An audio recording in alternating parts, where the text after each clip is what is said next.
So today's video is going to be about Hungary, and Hungary specifically during the Cold War.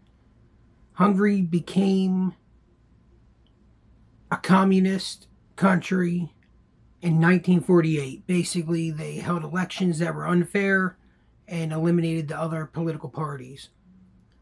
At that time, Soviet Union soldiers were stationed in Hungary. In 1956, an anti-Stalin government tried to overthrow the Soviet government. However, the Soviet Union executed this leader and replaced him with a pro-Soviet leader. So that's the backstory of Hungary. Now, this video specifically is about the PA-63. That's what I have here. Now, the PA-63, there's two examples here. One is in the 9x18 Makarov round, which many people confuse with a Makarov. I will tell you it's far from a Makarov. Actually, they're closer to a Walther PP or PPK design. Well, really, they're closer to the PP. And I don't mean that in a weird way. The Walther PP design was a German Nazi design that these were copied after. So the FEG factory started producing these in the late 50s. Not producing, they started designing them in the late 50s, right after World War II. They didn't start actually producing them and issuing them until 1963, and they were made until 1990. As previously stated, it's a direct blowback design, like the Walther PP. You can find them chambered in 9x18 with a two-tone finish for military service. The Hungarian military were issued these as their standard sidearm. You can also find them in 32 ACP or 7.65 Browning. And these would have been either civilian or police issue. This one has proof stamps on the side. Give me a second. Malfunction here. This one's got proof stamps on the side,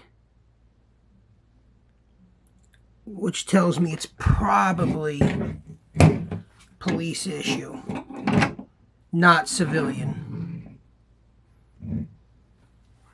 This one here is marked PA-63. And this one here definitely has military proof stamps, but I can't get the light to adjust. There you go. You see the coat of arms and the other factory stamps. You see where it says MAC, 9mm MAC, and it says PA-63. The lighting's not great in here. So these both would be fair condition, representation of the Hungarian military and police standard sidearms during the Cold War. And that takes us to our last point. Users of this firearm would have been the police in Hungary and Iraq. Military units in Hungary would have all been issued this gun during the Cold War.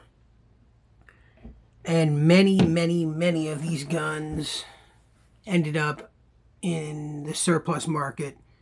They were very easy to get, like late 90s, early 2000s, all the way through most of the 2000s. They did not start to become hard to get until recently. Now you find yourself paying a pretty penny.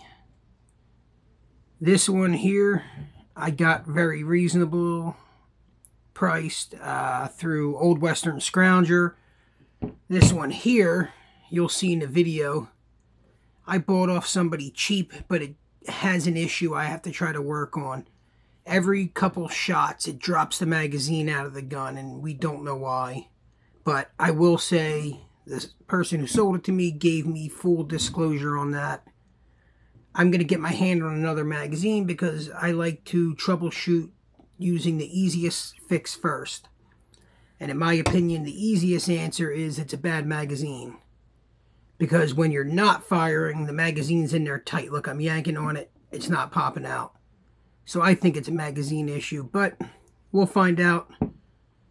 Worst case scenario, it will just hold a place in my collection until I can get a nice example. So I hope you guys enjoyed this video. I hope you guys check out my shorts on my eBay store for military collectibles and militaria from the Cold War and other times as well. Soon I'll be posting up a very rare Cuban hat cockade from the 90s. If you know somebody that collects Cuban militaria, let them know to check out my store. Okay guys, until next time.